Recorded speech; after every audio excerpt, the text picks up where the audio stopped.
I've got a question for you, and it might kind of shake you up a little bit. You are being discipled every single day. And I'm not just talking about what happens on a Sunday morning or during your quiet time. I'm talking about a hidden discipleship, something that's happening in the most normal, everyday moments of your life. It's a pretty wild idea when you stop to think about it, right? And it leads to one really, really important question. So let's just ask it straight up. If this discipleship thing is happening all the time, who or what is actually doing the shaping? The answer might be a little closer to home than you think. I mean, could it be your coworkers? Seriously, think about that conversation by the coffee machine, the subtle cynicism that creeps in, the little complaints that everybody bonds over. That's not just idle chatter. It is actively shaping your attitudes. Or what about your group chats? You know the ones. The memes, the inside jokes, the gossip, that constant stream of notifications. That is a loud, powerful, and consistent voice in your ear, isn't it? Or maybe, just maybe, it's your feed.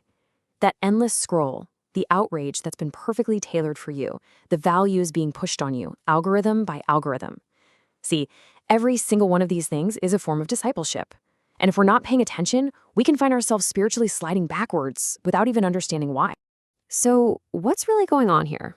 If you feel like you're trying to move forward with God but keep getting pulled back, what's happening? Well, a lot of the time, it comes down to something called a spiritual transfer. Just think of it like invisible weather. It's the unseen influence all around us that shapes our inner life, often when we're not even aware it's happening. So to put a definition on it, a spiritual transfer is when the spiritual stuff inside one person, their attitude, their beliefs, their cynicism, or their faith, gets released and then absorbed by someone else. And this happens all the time. It's in our conversations, it's in the rooms we walk into, and it's definitely in the media we consume. It's like this hidden current flowing beneath the surface of all our daily interactions. Think about it for a second. Has this ever happened to you? You walk into a meeting feeling great, you talk to someone for just a few minutes, and you walk away feeling, just off. All of a sudden you're irritated or cynical, or you just feel spiritually cold, and you don't know why. This chart just lays it out so perfectly.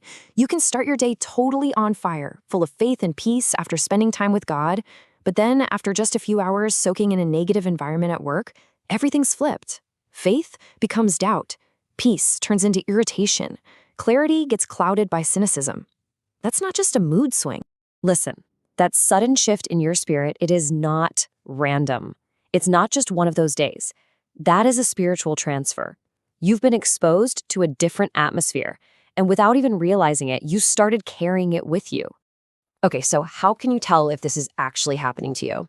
Let's run through a quick little diagnostic checklist. Here are 5 really clear signs that you're being negatively affected by these spiritual transfers. All right, let's walk through these. Number 1, you start debating obedience. What used to be a simple, God said it, I'll do it, slowly morphs into, does it really mean that? Number 2, you get offended, like way too easily. Small things suddenly feel like huge deals. Third, cynicism starts to rise up. You might even find yourself mocking people who are passionate about their faith, calling them extreme. Fourth, your humility just drains away, and this subtle feeling of being smarter or better than others creeps in.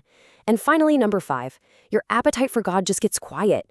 Prayer starts to feel heavy, like a chore, and the Bible just feels dull.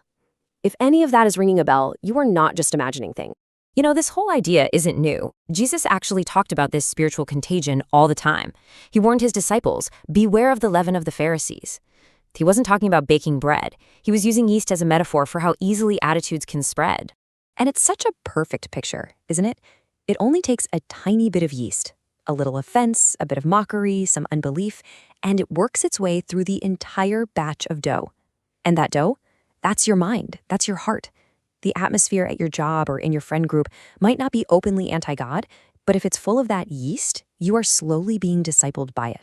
Okay, so we've diagnosed the problem. But what's the solution? How do we actually stop this unwanted discipleship? Let's get super practical with 4 steps you can start taking today to guard your heart. First step, recognize the source.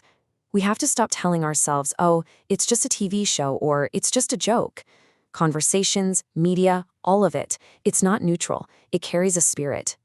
Second, set internal boundaries. Look, you might not be able to quit your job, but you can, in your heart, refuse to agree with the negativity. Silently reject it. Don't let it in. Third, cleanse yourself every single day. Start looking at prayer, worship, and scripture not as a duty, but as a spiritual detox, like a daily wash cycle for your soul.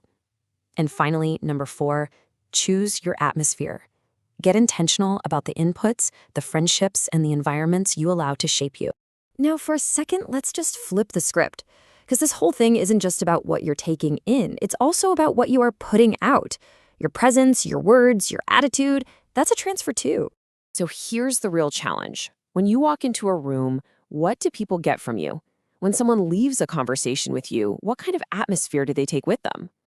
Are you a transfer of life? Do people walk away from you feeling more encouraged, more pure, stronger, more humble? Or are you a transfer of death? Do you leave a wake of anxiety, offense, pride, or confusion? Because we are all carriers of something. The reality is, you just can't escape it.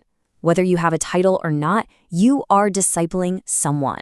With your attitude, your responses, the very spirit you carry, you are shaping the people around you. The only real question is, what are you discipling them into? And so we land here. Your presence is a constant spiritual transfer. Every day, with every interaction, you are releasing something into the atmosphere. The question you have to ask yourself is, what kind is it?